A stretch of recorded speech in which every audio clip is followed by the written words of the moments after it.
Você.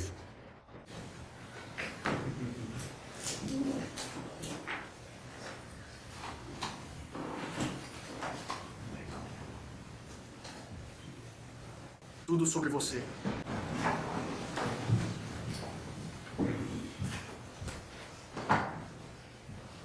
Podem se sentar.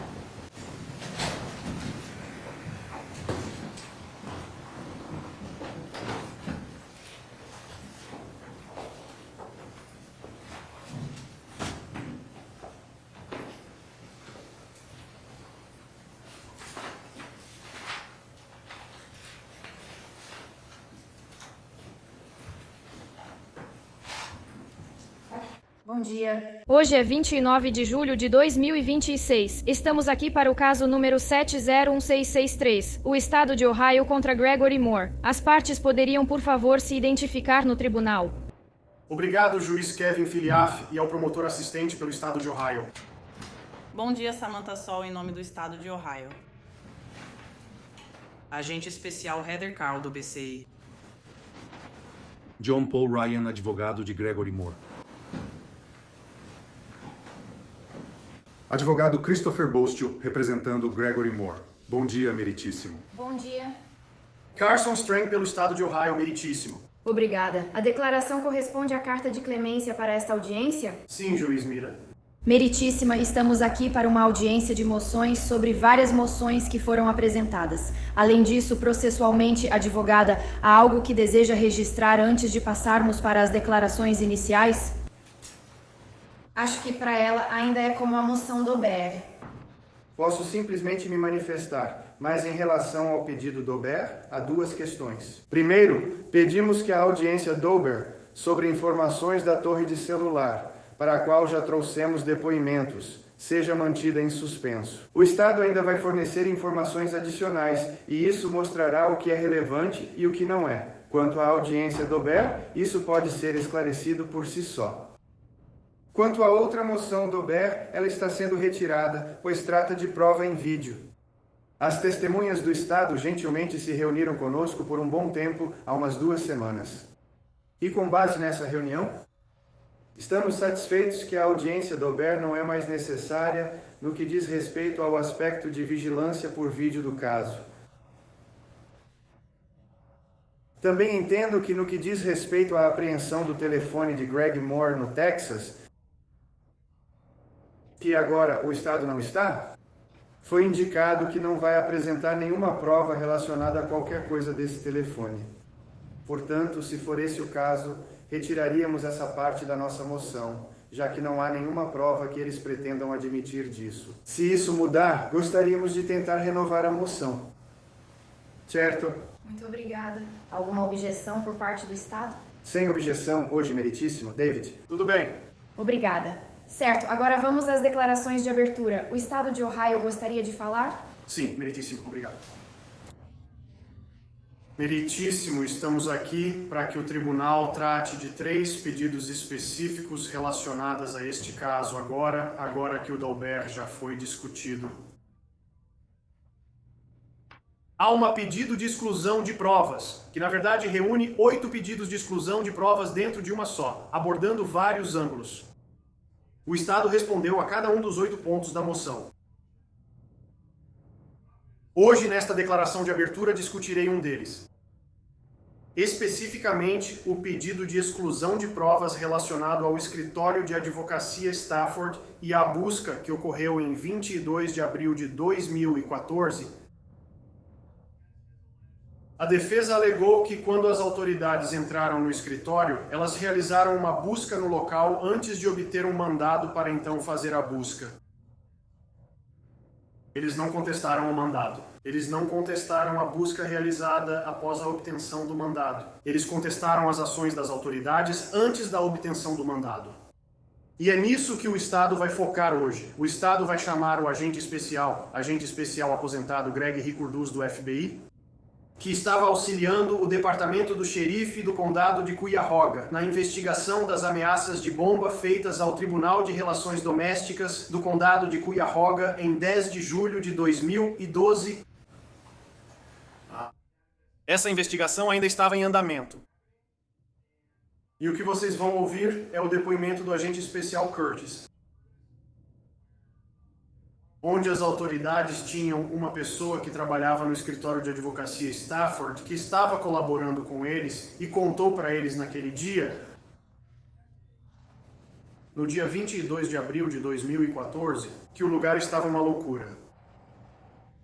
Eles estavam triturando documentos e levaram Greg Moore para almoçar, e as pessoas estavam procurando, e as pessoas estavam triturando, e o lugar estava uma loucura. Essa pessoa relatou às autoridades que entenderam que havia uma situação de urgência. Então eles foram até o escritório Stafford Law e informaram a todos para pararem o que estavam fazendo até que pudessem conseguir um mandado. Você vai ouvir o agente especial Curtis, que estava lá e mandou todos pararem, mas não revistou nada. Ele garantiu que parassem de destruir as provas. E então, quando o mandado chegou, que de fato chegou, uma busca realmente ocorreu. Você ouvirá isso do próprio agente especial Curtis. Vamos falar sobre o que foi apreendido naquele momento. Esse será o testemunho em relação a esse ponto da moção de supressão, e não haverá motivo para suprimir nada dessa busca. E vocês têm o mandado. O mandado é, na verdade, a prova número 5 do Estado, que já foi apresentada ao tribunal. O próprio mandado descreve as circunstâncias de urgência na declaração juramentada e no próprio mandado. Então, o juiz que assinou aquilo entendeu a urgência da situação,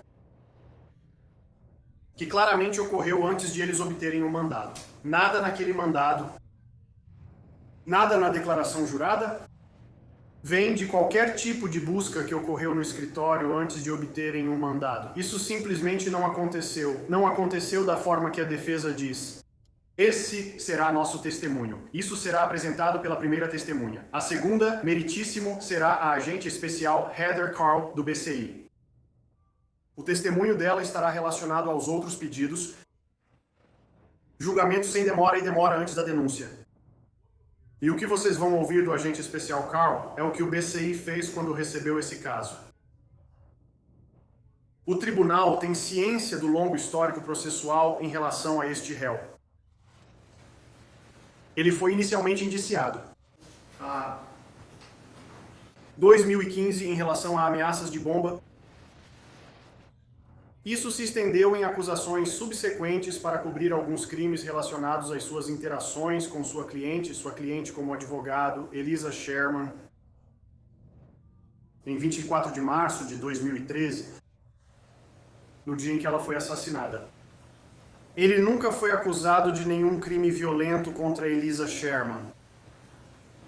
Depois que esses casos foram resolvidos, a investigação do assassinato continuou, e então o BCI assumiu oficialmente o caso em 2021. Eles foram chamados para prestar consultoria em 2018, assumiram o caso em 2021 e iniciaram nova investigação. Você ouvirá isso do agente especial Carl. Como começaram, o que fizeram e que executaram 120 mandados de busca consecutivos, as provas que eles coletaram, novas provas que eles encontraram. Isso trouxe uma nova compreensão do caso. Especificamente, as provas que eles encontraram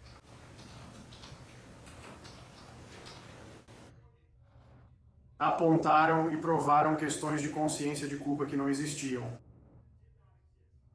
Isso não era conhecido pelas autoridades em 2013, 2014, 2015 e 2016, até que eles obtiveram um documento específico em 2023. E esse documento eram as anotações da Verizon sobre a conta telefônica da Stafford Law Office. O senhor ouvirá depoimentos, meritíssimo. Muitos casos sem solução são resolvidos com testes de DNA quando se encontra DNA em itens não analisados ou com avanços tecnológicos nessa área. Não foi o que aconteceu aqui. O que aconteceu aqui foi a obtenção de certos documentos.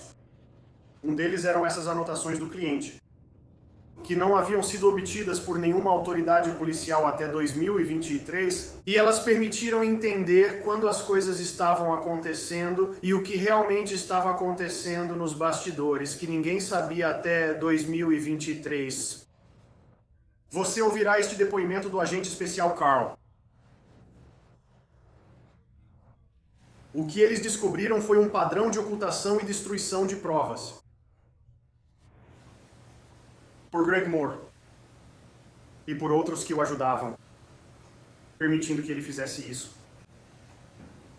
O que o senhor vai ouvir, meritíssimo, é que, e isso na verdade está relacionado ao depoimento do agente especial Curtis. Ele vai testemunhar sobre a busca no escritório de advocacia Stafford. Uma das coisas que foi encontrada no escritório naquele dia estava na mesa de Vince Stafford. Uma petição para inspeção sigilosa dos registros do celular de Greg Moore, protocolada no tribunal em 27 de dezembro de 2012.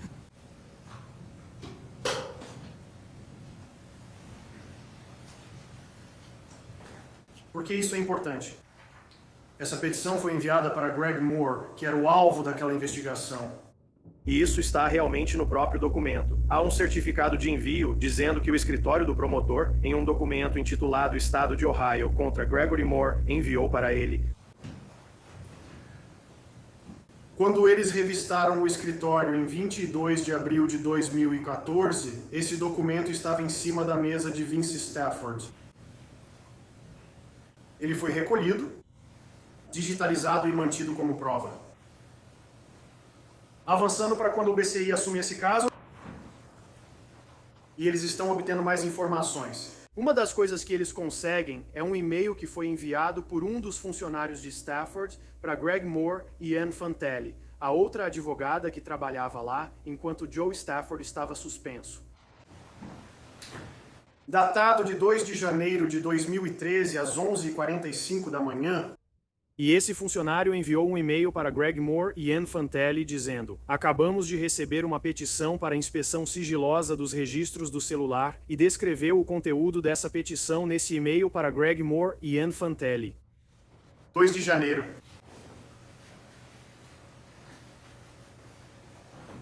Uma das outras coisas que o agente especial Carl conseguiu fazer foi pegar um dispositivo que foi recuperado naquela busca no escritório de advocacia Stafford em 2014, o iPhone de Joe Stafford. Você vai ouvir o agente especial Curtis testemunhar. O Sr. Stafford se recusou a fornecer seu código e a permitir que as autoridades abrissem seu telefone e baixassem o conteúdo naquele dia, o que era seu direito. Ele exerceu seu direito e o telefone não foi baixado naquele dia. E ele ficou como prova por mais de uma década. Até que o BCI o pegou e contratou os serviços da Cellrite, uma empresa externa. Enviou o telefone para eles, pagou uma taxa para que eles abrissem o telefone. E isso aconteceu em 2025. O telefone é enviado de volta para o BCI. E nesse telefone havia um lote de e-mails. O conteúdo desses e-mails não está no telefone, mas a data, hora, remetente, destinatário e o assunto dos e-mails estão no telefone. Voltando ao que o agente especial Carl vai testemunhar. No dia 2 de janeiro, depois que essa petição chega e o funcionário envia um e-mail para Greg e Ann dizendo: acabamos de receber essa petição. Bem, outro e-mail é enviado para Joe Stafford. E então outros e-mails são enviados. No dia seguinte, 3 de janeiro, as anotações da conta do cliente da Verizon, que a BCI recuperou em 2023, mostram que às 19h20 do dia 3 de janeiro, Greg Moore foi autorizado a adquirir um novo telefone naquela conta da Verizon. O telefone da ameaça de bomba, o telefone que ele usou para fazer ameaças de bomba, nunca foi recuperado pelas autoridades. Veja, quando as autoridades vêm atrás de informações, ele consegue um novo telefone. No dia seguinte, 4 de janeiro.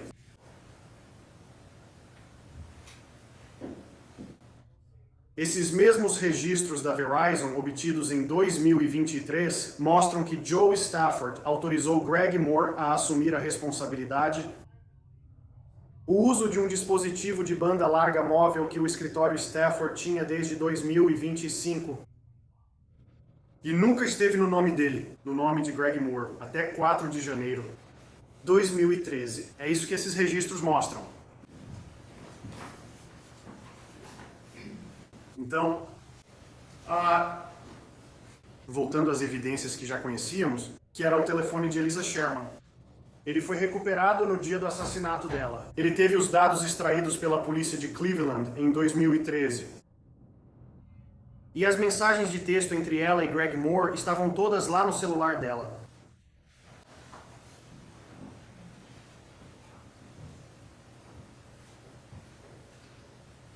No dia seguinte, 25 de janeiro, me desculpe, 25 de março, segunda-feira.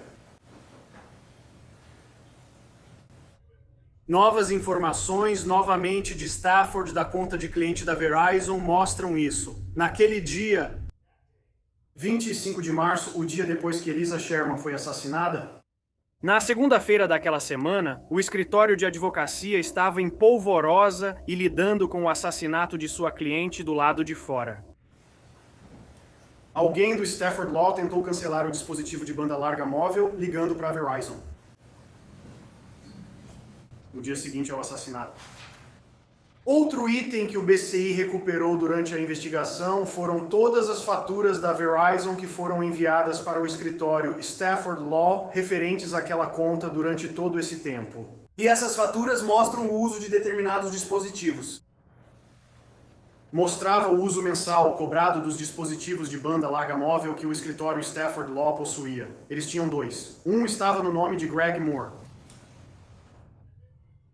Tinha sido usado para transferir 1 GB de dados naquele mês, março de 2013. Os registros indicam que o dispositivo não foi mais usado depois disso. Até ser oficialmente cancelado em agosto de 2013.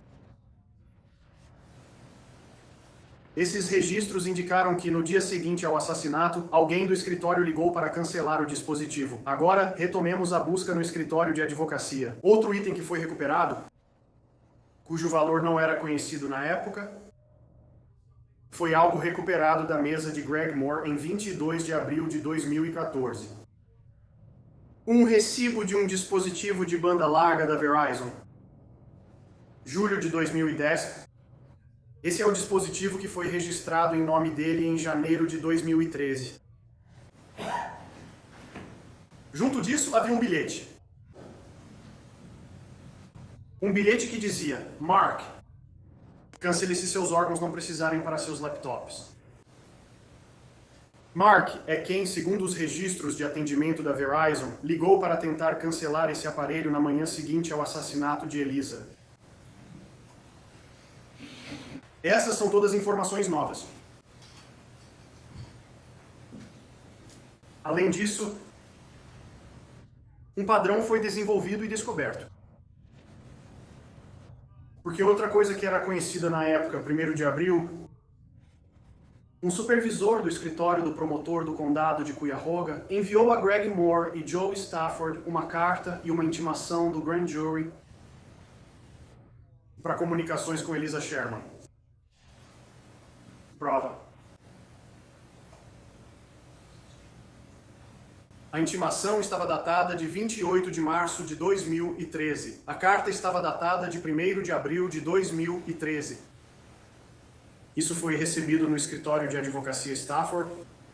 E o telefone de Joe Stafford, que só foi acessado no ano passado, mostrou que ele recebeu um e-mail em 2 de abril sobre um pedido da polícia de Cleveland por registros.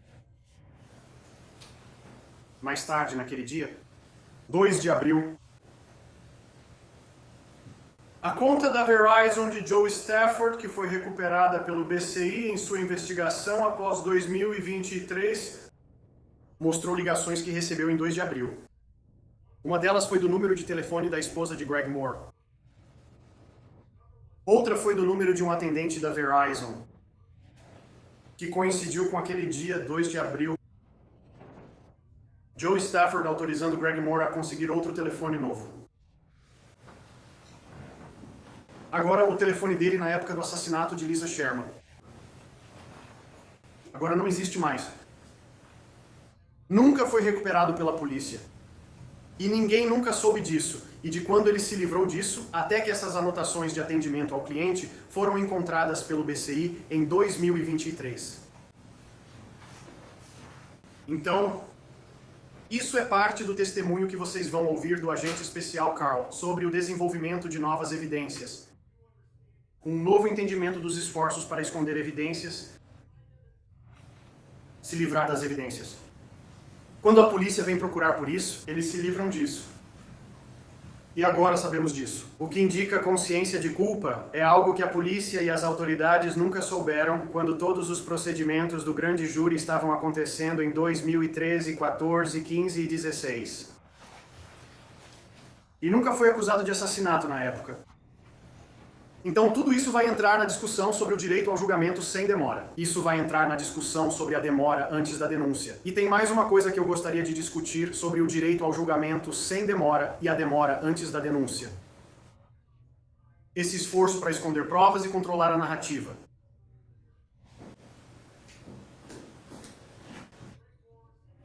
A casa de Greg Moore foi revistada após sua prisão no Texas no ano passado. Um dos itens recuperados foi um computador portátil. Nesse computador, polícia, BCI recuperou arquivos antigos de recuperação do BlackBerry, com data de 22 de maio de 2014. Isso foi. Esses eram arquivos de backup do Greg Moore, do telefone que ele tinha quando Elisa Sherman foi assassinada. Os registros de chamadas dele do mês de março até 2 de abril, quando eles pararam. Mensagens SMS desse período e contatos. Mas há alguns itens ali que aparecem nos registros da Verizon dele se você filtrar as ligações e alguns itens que não aparecem. Mas isso foi encontrado no laptop dele, algo que ele guardou por mais de uma década. Entre as mensagens de texto trocadas com Elisa Sherman, uma está faltando.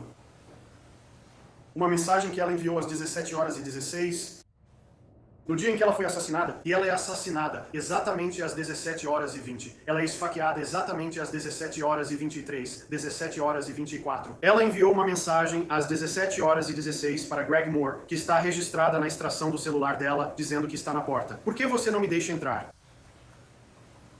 Não está no backup dele. E também não estava nas mensagens de texto que ele enviou para si mesmo e imprimiu, que foram encontradas no escritório quando o escritório foi revistado em abril de 2014. Então, essas são algumas das coisas que queremos que o tribunal considere como novas evidências, um novo entendimento do caso que surgiu quando o BCI pegou o arquivo em 2021. E por fim, gostaria de acrescentar: quando se trata de atraso prévio ao evento, um dos principais fatores que devem ser considerados é se há realmente prejuízo para a defesa. Todos sabemos que o sequestro tem um prazo de prescrição de 20 anos. O homicídio não tem prazo de prescrição. Então esta acusação, no ano passado, acusando-o de sequestro e assassinato de 2013, não está fora do prazo legal.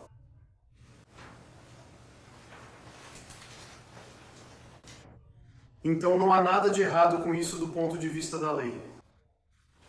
Dizem que foram prejudicados e não vão conseguir demonstrar isso.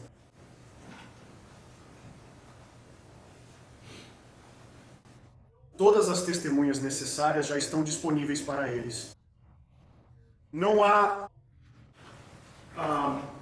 prejuízo para eles. Porque uma das provas que apresentaremos, não vamos exibir aqui. Estou descrevendo isso na petição e vamos colocar em um pendrive para o tribunal. É uma coletiva de imprensa que o advogado de defesa fez no dia da audiência de leitura da acusação, neste caso, no ano passado. Depois que o réu passou pela audiência de leitura da acusação, o advogado foi para fora e falou com a mídia por 5 minutos e 6 segundos, tudo gravado e publicado na internet. Isso pode ser encontrado hoje. Gravamos isso para você e vamos apresentar como prova. Naquela pequena coletiva de imprensa, O advogado de defesa disse várias vezes que não haverá julgamento. Haverá um julgamento neste caso.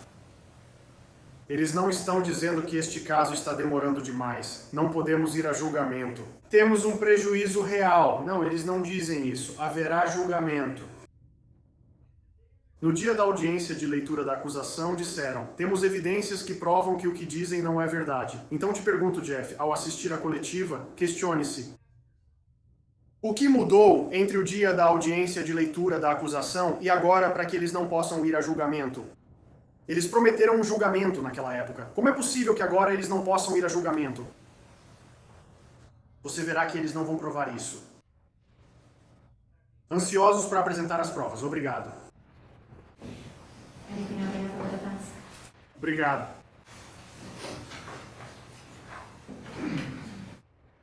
Todo o caso da promotoria se baseia em inferências. Inferências que não são baseadas na realidade ou em fatos. Vou começar pela última parte que o promotor quis mencionar. Porque eu realmente falei na audiência de leitura da acusação. Eu sabia que a teoria do Estado sobre o caso estava errada só de olhar a acusação formal. E nós não tínhamos acesso a todas as provas, o que reforça o meu argumento. No dia da acusação, sabíamos que eles estavam errados. Os promotores disseram a vocês hoje. Já informei eles, então não é surpresa para o Estado. Eles querem dar muita ênfase ao fato de que esse celular sumiu de alguma forma em janeiro. Expliquei a eles o que aconteceu, como qualquer pessoa nos Estados Unidos faria ao ser avisada de uma investigação criminal. Eles se reuniriam com seu advogado. Eles se reuniriam com o advogado caso ele esteja cumprindo seu papel. Quando perguntado sobre provas que ajudassem o advogado no caso. Neste caso, naquele dia de janeiro de 2013, um advogado pegou o telefone de Greg Moore para que pudessem analisá-lo. O Estado nunca pediu um telefone. O Estado, até 2025, nem sequer tinha pedido um mandado de busca para a casa de Greg. Nunca pediram mandado de busca para o telefone dele. Eles não tomaram medidas básicas que qualquer investigação policial tomaria para construir um caso. O principal é ir até a casa do réu e verificar se há evidências relevantes para o caso.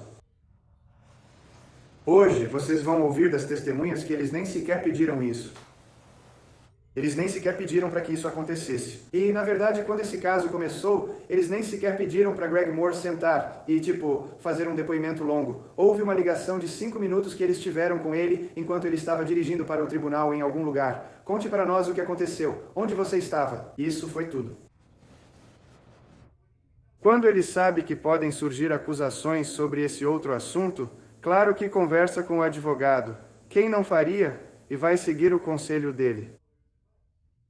Ele não estava escondendo provas. Ele não estava tentando, de alguma forma, montar um esquema de fraude como o Estado quer alegar. Ele fez o que qualquer um aqui faria naquela situação. Este é só um exemplo que eu sabia ser falso e que estava na declaração juramentada ou na denúncia sobre a alegação de que eu participava do esquema de fraude, o que eu sabia ser mentira. Tenho provas daqui e do Dave Paul, todos têm, que vão mostrar que esse é o caso. Então, todas essas inferências que eles tentam fazer, de que isso aponta para Greg ou para outra coisa e, de algum modo, mostra alguma intenção nefasta. Alguém apenas agiu como devia naquele dia e o Estado nada faz para provar isso. Esse é apenas um dos exemplos. Outra coisa é que eles tentam dizer que, ok, eles vão à casa dele 13 anos depois e veem um computador.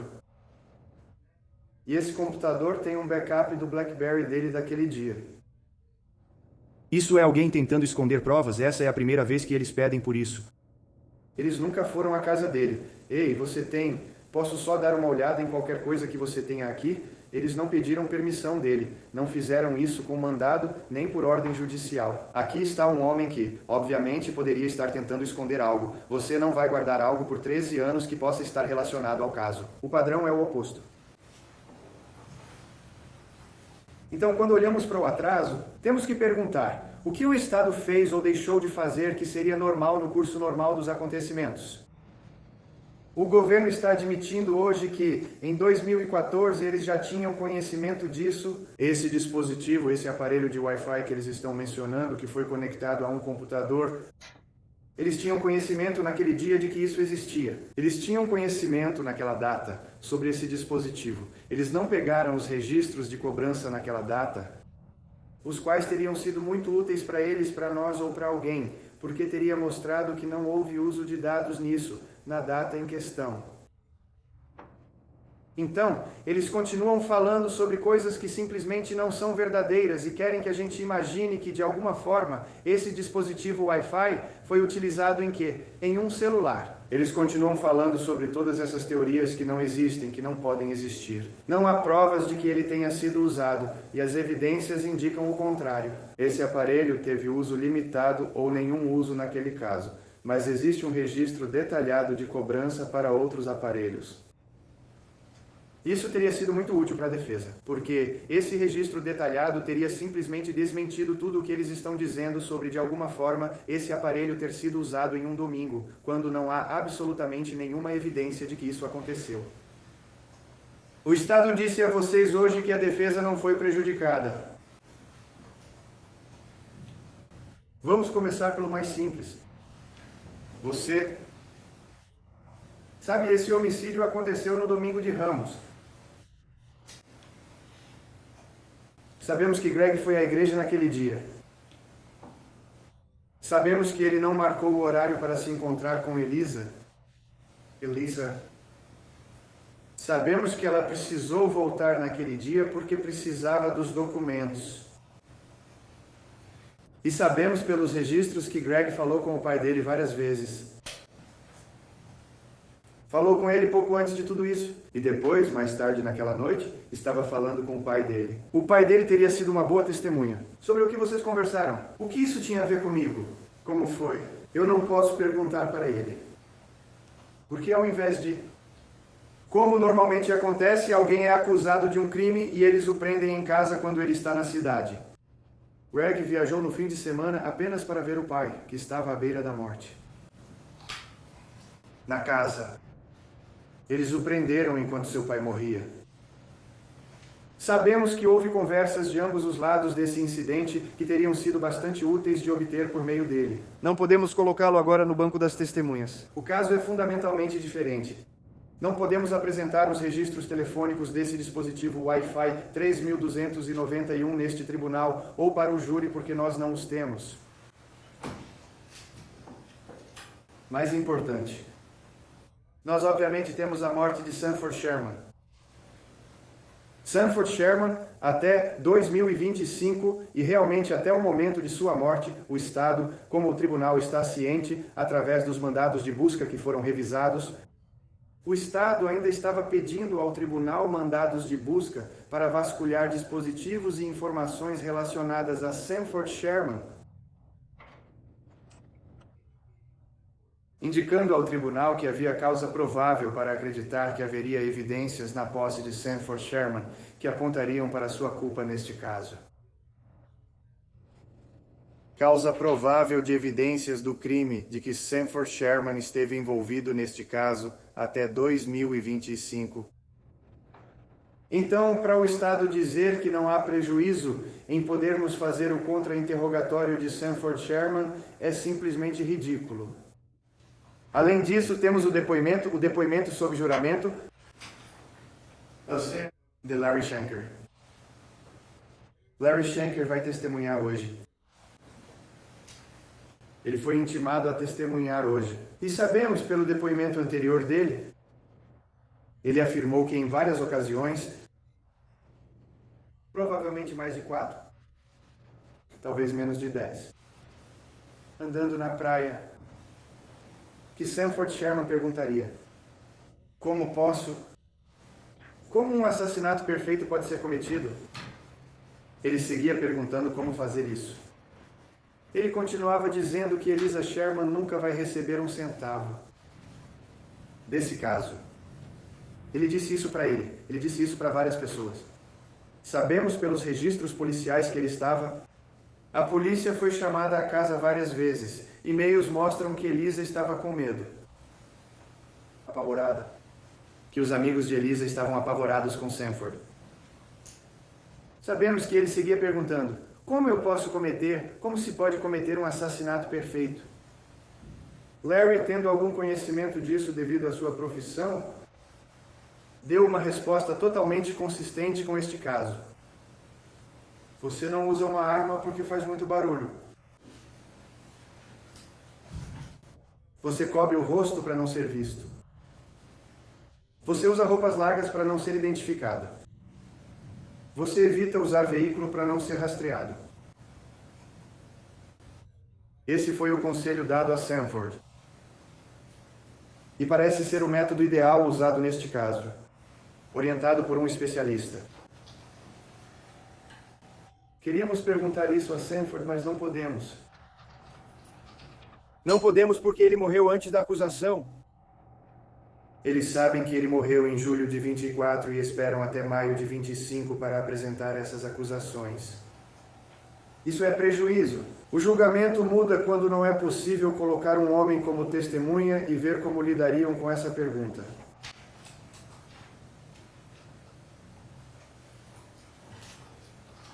Então, no que diz respeito ao atraso, as únicas novas evidências que o Estado tem são esses registros da Verizon.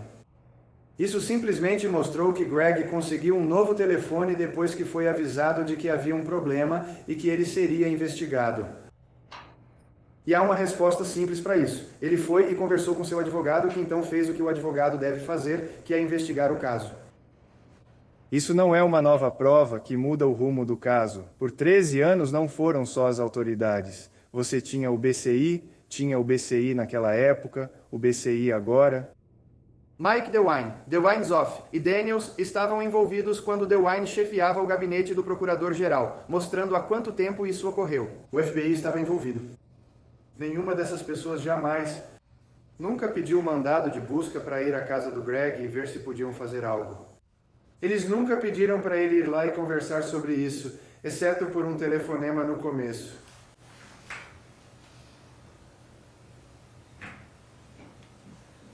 Agora, na acusação original,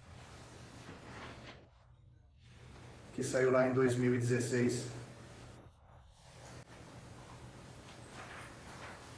a acusação de fraude em telecomunicações nessa denúncia e o depoimento ao grande júri que o tribunal possui, quarta acusação, trata especificamente de tudo relacionado a este caso. Que Greg Moore elaborou um esquema para conscientemente disseminar e transmitir por meio eletrônico? Em um esquema para... Foi descoberto que o detalhamento da acusação, do que eles estão falando, são dessas mensagens de texto entre ele e a senhorita Sherman, para que ela fosse trazida da casa dela até o escritório. Que de alguma forma havia um esquema para fraudar, porque Greg Moore queria se encontrar com sua cliente para se preparar para o julgamento. O depoimento ao grande júri incluiu informações das torres de celular e todas as mensagens de texto, todas essas coisas. Então, o esquema para fraudar não seria trazê-la ao escritório só para que pudessem conversar sobre o caso. Obviamente, o esquema para fraudar estava ligado ao homicídio, lá em 2016, como o depoimento ao grande júri mostra, e como o detalhamento da acusação mostra neste caso. Então, o tempo começa quando eles meio que querem dizer: bem, nós não o acusamos de homicídio. Bem, já o acusaram de tudo, menos disso, e isso foi um crime antecedente, parte do esquema e do engano. Agora, acusação de sequestro, o que significa? Não é força, não é ameaça, é mediante engano. Segundo o Estado, está muito claro que a acusação de sequestro agora está relacionada ao fato de que o engano foi atraí-la para lá. Essa é a teoria do Estado. Então, o caso de 2016 está completamente relacionado a este, e o tempo começa a contar a partir daquele momento. Não há razão para que o tempo não começasse a contar a partir de qualquer momento em que ele estivesse sob acusação formal ou denúncia. Esse tempo conta contra ele. Assinamos agora uma renúncia de prazo neste caso. Deixamos claro que precisávamos de tempo para nos preparar, pois são mais de 250 mil páginas para analisar. Quando adiamos a data do julgamento por meio de uma petição conjunta, não estou discutindo nada depois dessa data. Quando pedimos o adiamento, quando apresentamos uma petição, acho que isso suspendeu a contagem do prazo. Então, não estou argumentando que essas datas contam para isso, para a questão da rapidez do julgamento. Precisávamos desse tempo para nos preparar para este caso. Então, esse não é o problema. Mas antes desse pedido de adiamento conjunto, todo o tempo anterior a isso pode ser considerado para essa análise. E nisso, a lei e a jurisprudência deixam claro que, após muito tempo, o prejuízo pode ser presumido. Nesse caso, como a jurisprudência do tribunal reconhece, se o prejuízo é presumido, então o Estado precisa apresentar uma justificativa razoável para um atraso de 13 anos no processo. Agora já se sustentou que o prejuízo pode ser presumido e o tribunal pode examinar os autos. O prejuízo pode ser presumido, mas mesmo que não seja presumido, nós o temos aqui. O Estado deixou claro nos últimos 12 anos que Sanford Sherman era um suspeito alternativo viável. Quando contrataram a CyberCheck para ajudar nas investigações, indicaram a eles que Sanford Sherman era um suspeito viável neste caso e que deveriam investigá-lo. Ao acharem o malware no computador dele, dispositivos conectados a Sanford estavam na cena no momento e pediram ao Estado uma investigação mais aprofundada com base nisso. Isso porque Sanford Sherman ainda era um suspeito viável. Se não fosse pela morte dele, afirmo que ele ainda seria. Perante o grande júri, seu testemunho acrescenta elementos sobre as atividades desses dois indivíduos. Claramente, colocá-lo como testemunha e perguntar: você pediu a Larry Shanker dicas para cometer o assassinato perfeito? Qual é a resposta dele? Se ele disser que não, ele está mentindo. Se ele confirmar, é relevante para o júri. As expressões e comportamento dele, tudo ligado à credibilidade, não podemos mais perguntar. Colocar Larry Shanker e perguntar se ele perguntou já é ótimo, mas é só parte da história. Também temos a morte da secretária. Agora ela já tinha se aposentado antes do homicídio acontecer, mas ela trabalhou no caso.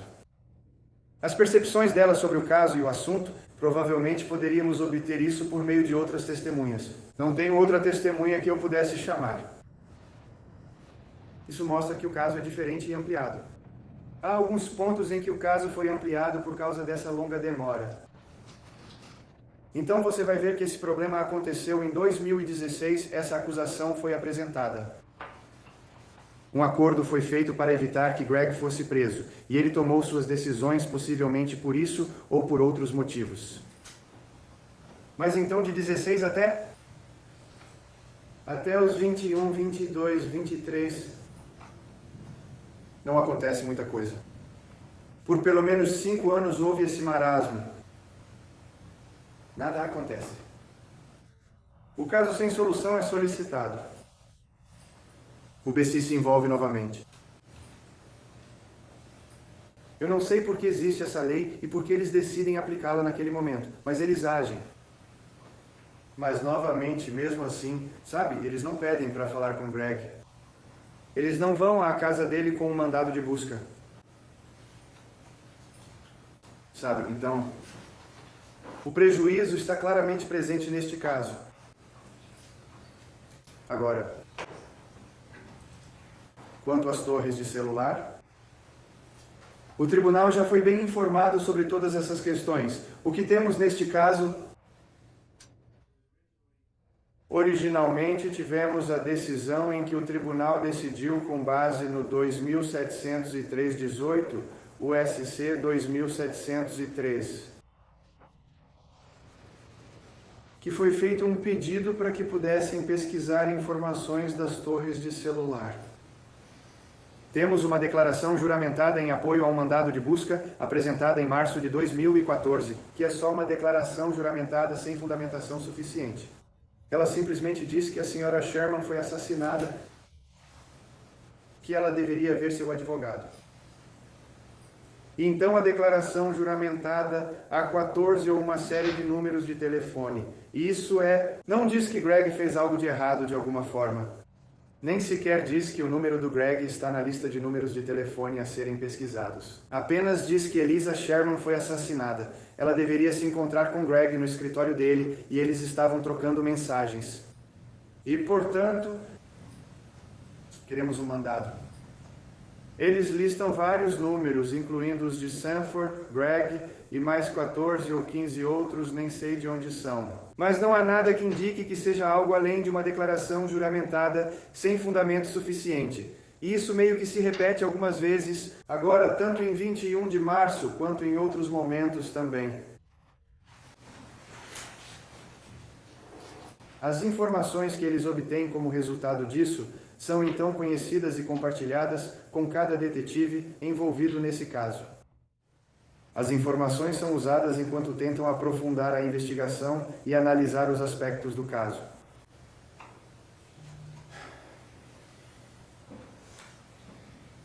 Então, nós não sabíamos até muito recentemente, há apenas alguns meses, nos termos de Chatry, que qualquer busca por dados de torres de celular é de fato uma busca. A doutrina do terceiro não existe mais.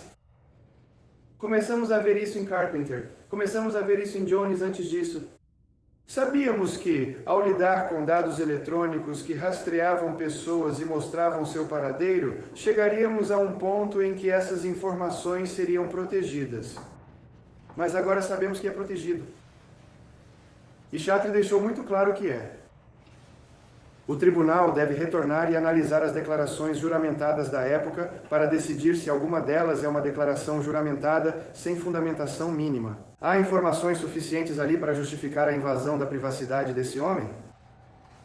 Sim ou não? A resposta é que a declaração juramentada não fornece informações suficientes para que essa conclusão seja tomada. E se for uma declaração juramentada sem fundamentação mínima, a exceção de boa-fé não se aplica, porque nenhum policial pensaria que apenas dizer essas informações básicas seria suficiente. Da mesma forma, na busca na casa do Greg, quando o prenderam em maio de 2025, eles finalmente vão e revistam a casa dele. Agora, não há nenhuma informação nova sobre a casa do Greg que de alguma forma tornaria algo importante ou não neste caso.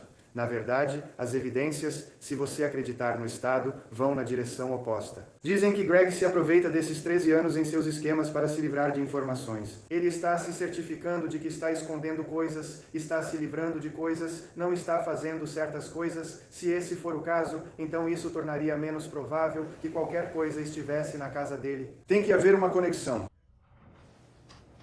A jurisprudência é completamente clara sobre isso. É direito consolidado. Tem que haver uma conexão com o tempo e o local para uma busca. Não há conexão com o local, exceto pelo fato de que Greg mora lá. E absolutamente não há conexão com o tempo em relação à busca na casa dele. Nenhuma. Zero. Como você pode conseguir um mandado de busca 13 anos depois para procurar algo baseado em especulação? Muitas pessoas guardam aparelhos antigos. As pessoas guardam roupas antigas. As pessoas guardam malas antigas. Se esse é o padrão para um mandado de busca, eu diria para você que está tão diluído que realmente não existe mais um requisito de mandado de busca. Se for isso, se for especulação, as pessoas já guardam dispositivos de computador em casa. Se isso basta para obter um mandado de busca 13 anos depois, então não existe mais o requisito de nexo segundo a lei.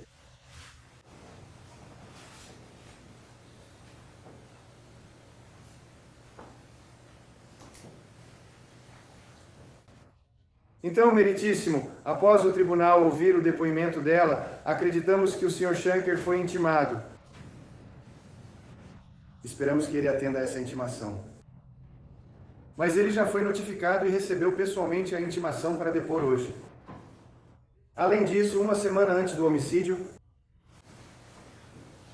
então, em 17 de março de 2013, Mary Alice Rigdon, que era colega de trabalho da senhora Sherman, ela ouviu isso na segunda ou terça-feira seguinte. Mas naquele domingo, uma semana antes do homicídio, Alguém deixou uma mensagem na secretária eletrônica da senhora Sherman no trabalho. E veio de um número interno. Então, alguém realmente foi até o local de trabalho dela,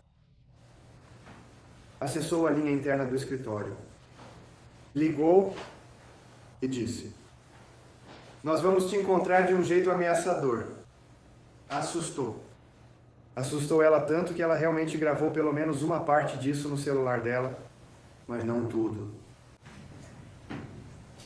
Nós não temos essa gravação. Não temos a gravação, pois acho que não foi coletada. Não temos essa gravação para mostrar ao júri agora. Claramente, isso tinha acontecido. Isso mostraria que menos de uma semana antes do homicídio, uma pessoa ameaçadora estava perseguindo ela e fazendo ameaças. Então isso não é apenas alguém inventando coisas. Isso é uma prova real que o júri ouviria. Você teria que dizer que eles levariam isso muito em conta ao analisar a totalidade deste caso. E se eles levassem isso muito em conta, isso influenciaria a decisão deles de uma forma ou de outra. Querendo olhar Sanford nos olhos e ver se está dizendo a verdade ou se está suando no banco das testemunhas. Querendo ouvir essa gravação inteira e saber de quem é a voz. Querendo ouvir o pai dele para entender o que está acontecendo. Como ele se comportou naquele dia. Querendo ouvir a secretária dele para ver como ele trabalhava enquanto Joe participava. Se realmente estava preparado. E querendo ver os dados do celular, esse dispositivo mágico de Wi-Fi que o Estado continua mencionando para mostrar que estava lá, para mostrar o que ele mostra. Se mostrar que nenhum dado foi utilizado naquele dia, então tudo o que o Estado está dizendo é pura especulação. E como podemos ter um julgamento onde um homem pode passar a vida na prisão quando temos que lidar com o fato de que a informação que eles estão tentando sustentar perante o júri pode não ter nenhuma base de fato? E é por isso que é fundamentalmente injusto ter um julgamento neste caso, porque as provas agora não são o que as provas eram ou poderiam ter sido naquela época. E por causa disso, pedimos ao tribunal que arquive este caso devido a esse atraso injustificável. Obrigado.